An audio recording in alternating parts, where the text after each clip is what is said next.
No, I think that it's inevitable for all food businesses, not only food, but any business to be able, it's inevitable for them to actually evolve to technology. It's impossible that they won't. Um, Fortunately, unfortunately, it is a fact of life.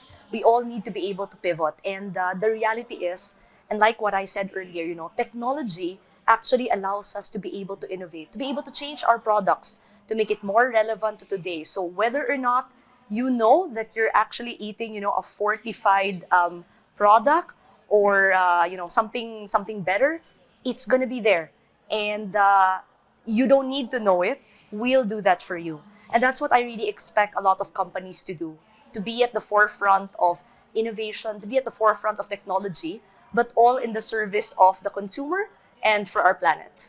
For sure, a lot of natural, which I mentioned earlier. So everything that we had in our technology wheel is something that we already see today.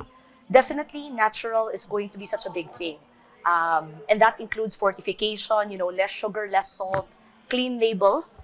Something that we hope we can get industries to actually align on, so that we lead from the start rather than it being imposed on us. There's also micro texture. There's also the textures as well as replicating tastes. And a lot of this is important because we wanted to be able to market, plant-based solutions.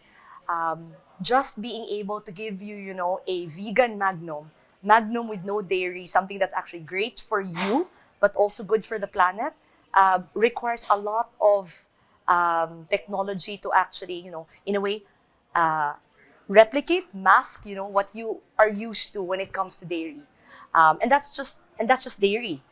Imagine, plant-based solutions like the vegetarian butcher, other products that are out there in the market. Today, you have Pancake House, you have Burger King, you have all of these companies, fast food companies, which are offering already plant-based solutions. So I don't doubt that that's going to increase, over time.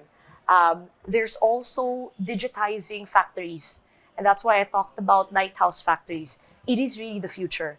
I think today the World Economic Forum is, awarding specific plants by calling them lighthouse because they're able to digitize end to end. But it's just a matter of time that all companies, all manufacturing sites will go into that. Because for one, it's much better for them, cost-wise, more cost-effective, it's more efficient. At the same time, everything is traceable, You know exactly which farm your raw material has come from. And I think more importantly, it's good for the environment because it also promotes less waste and the like.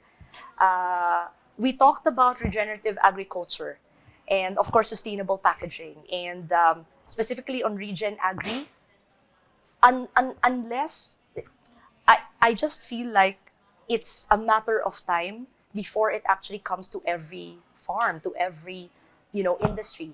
There's no way we can feed. I talked about the 10 billion people that's going to be inhabiting the earth by 2050. There's no way for us to have enough plants, enough animals to be able to, feed those 10 billion unless you actually expand the the resources that we have. By doing regenerative agriculture, we're able to preserve the soil. We're able to, increase the use of water. We're able to help our climate. It's good for biodiversity. It's also good for livelihood. So all the benefits, and I can go on and on, but I really think that the six that I mentioned earlier, they will be, what's coming if it hasn't already come.